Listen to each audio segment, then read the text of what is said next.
got the North London derby coming up, which is obviously on Saturday, and it is at the Big Boy Stadium. Unfortunately, no fans are going to be there. But how much are you looking forward to it? Because obviously it is a big, big game, and there's lots of banter around it, if I'm not wrong. No, I love it. I mean, playing there last year was probably one of the best experiences of my career so far, I'd say. I don't know about you, Ros. Yeah, I mean, all the fans and stuff, it was definitely an experience, and it's a shame they can't come this time. But I mean, playing at those types of stadiums, I think, is something that will hopefully become more of a thing. But yeah, it'll be exciting and a good game for sure. Do you think the fans not being there is going to hold a massive impact? Because I've been thinking about it myself. I was at the game last year, and I'm hoping to be there this year. Orcs if I'm not there, but Well, how are you sneaking in if there's no fans? I'm not a fan. I'm a media personnel, thank you. I'm a professional. Okay. But do you think it's gonna? Do you think it's gonna have an effect, the fans not being there? It's definitely different. Yeah. I don't know what Leah thinks, but I've noticed no fans at the games. It's definitely weird. But I mean, it won't really take away from the occasion of playing at a stadium, but playing at a stadium like that in a North London derby, you want the fans to be there. So it'll be weird, but yeah, I don't know what Leah thinks. Yeah, no, I mean, last year it was the first time I felt like a real professional footballer. I was getting abused from the stands and whatnot, because there was it was a men's fixture almost, as close as you get to it. Yeah.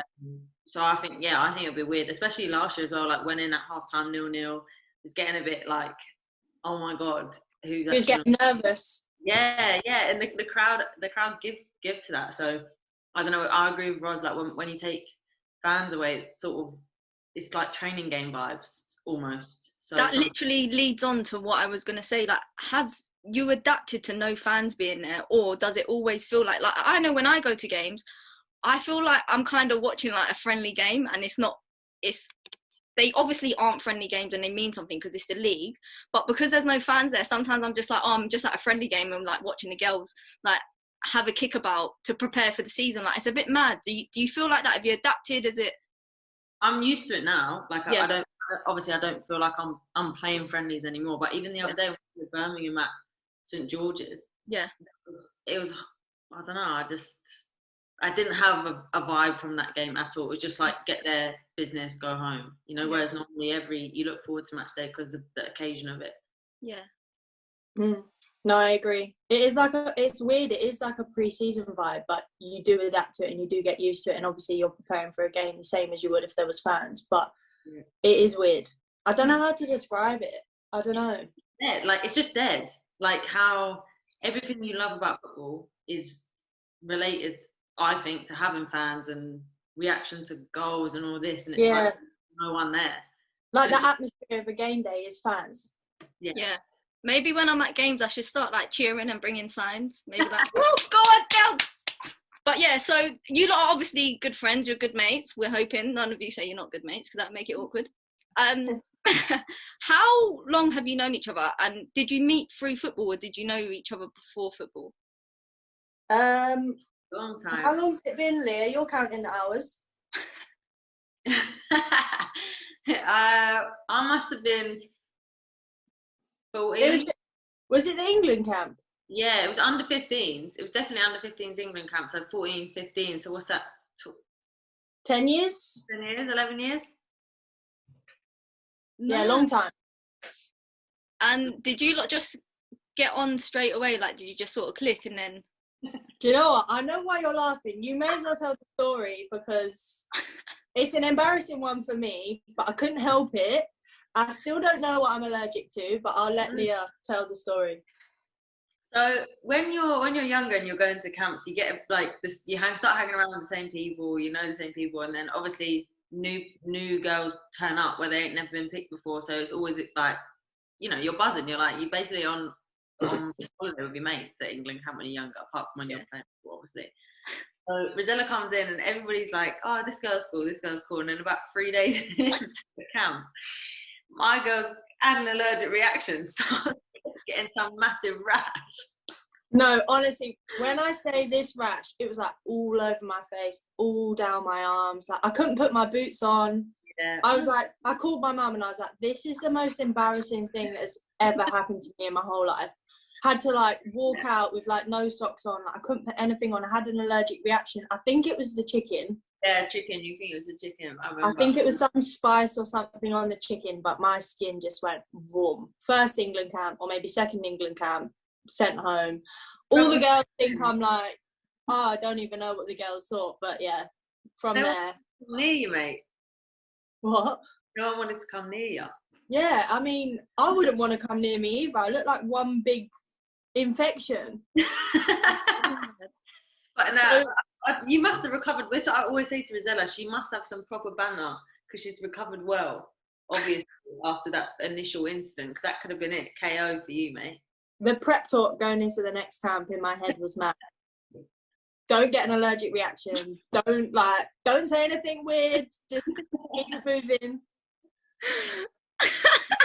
So was that one of your first memories of England camp then, being a rash? Yeah. You know? And like that's the running joke in our group, like Carla and that. Like that's all they remember from first, like, you know, impressions are in like the first how long. I just imagine a new girl coming in, didn't really speak, I'm a bit shy, and then what, like when if I had pictures of this rash, it was like head to toe, whatever it was, I am allergic to. Bad. Has it ever come back? No, never. And I have like medium at Nando's, spice up, like this one over here can't take any spice. So I don't know if you didn't eat the chicken that day or what, but chicken probably. I probably weren't eating. I used to take biscuits and just eat biscuits in my room. Biscuits. Oh man, to be fair, that is a very funny story. I am really glad you've gotten over it, and I'm also glad that it sticks because that's a great story to tell. Yeah, thanks. Well, it's gone for a while. The next time we went to a camp together, because you went up age groups, and then the next time I went to a camp with you was under 17s, and we was roommates, and I was thinking, bloody hell. Probably took like, what's that cream that you put on when you get a rash? E45. Yes. She probably had a pot of that in her bag just in case. Oh, that is too funny. So back to back to game day. When you lot do play each other, it's always a big occasion. Do you banter each other? Do you give each other a little bit of jip on the pitch? Like, surely you've got to come. Like, Leah, I know you're serious on the pitch though. Like, when you play, you're like, you go from to, like, do you know what I mean? So do you give it to each other? Proper. The most I give it to anyone. Yeah, I give Leah more stick than I give any other player in WSL. And you lot obviously actually go 1v1 against each other. So it's legitimately like... Yeah, proper business for 90 minutes. Like, she literally just piping off the whole time to each other. Do you ever just think, like, I'm going to clatter you? Nah. There was one time... I didn't want to clatter her, but she was breaking through, and I thought, I'm just going to have to whack her ankles because I can't have her breaking out here. And I actually tried, and there's a picture, I don't know where it's gone, but she jumps over it. I actually go to, like, I'm like, I can't have her running out here. And I'm like, right, okay, I know Leah's going to kick up a fuss if I, like, hack her down here, but I'm going to have to. But she jumped over it, to be fair, so... So our friendship survived. Now we're good. Me and Rosella are good at leaving it on the pitch, and we do laugh. Although we give it to each other, I still laugh. Like if she said something funny to me, I'd still laugh. Like even if it was rude, I'd be like, "Alright, that was a good one." Yeah, it's important to have the balance in it because you obviously don't want to go onto the pitch, absolutely rip into each other, and then after the game be like, "Whoa, what are you playing at?" Yeah, it's never like that. I would never hold it against her. Yeah, true. That's a positive. So